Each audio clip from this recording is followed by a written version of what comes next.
বিষ্ণু বললেন জান্নাতের ভেতরে দরজা হলো আটটা দরজার মধ্যে স্পেশাল একটা দরজা আছে, দরজাটার নাম হলো রাইয়ান। রোজাদাররা ছাড়া কেউ রাইয়ান দরজা দিয়ে ঢুকতে পারবে না। আবার বিষ্ণু বললেন একবার রাইয়ান দরজা দিয়ে ঢুকার সুযোগ যে পেয়ে যাবে চিরকালের জন্য তার গলার তৃষ্ণা মিটে যাবে। রোজা রাখলে গলায় তৃষ্ণা হয় না? এই যে আল্লাহ খুশির জন্য এই তৃষ্ণাকে সহ্য করে আপনি রোজা রেখেছেন, এর ফলাফল হিসেবে রাইয়ান দরজা দিয়ে ঢুকা মাত্র আপনার গলার তৃষ্ণা শেষ।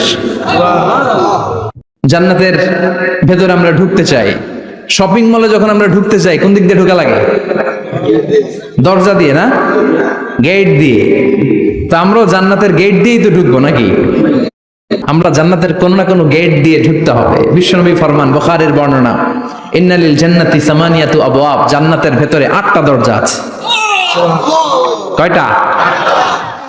বিশ্বনবী একবার সাহাবাদেরকে নিয়ে ওয়াজ করছেন, বলছেন তোমাদের মধ্যে এমন একজন ব্যক্তি আছে, এই ব্যক্তির আমলগুলো আল্লাহর কাছে এমন ভাবে কবুল হয়েছে, আল্লাহর কাছে ওই ব্যক্তি এতটাই সেরা, জান্নাতের 8টা দরজা কিয়ামতের দিন এই লোকটাকে ডাকতে থাকবে।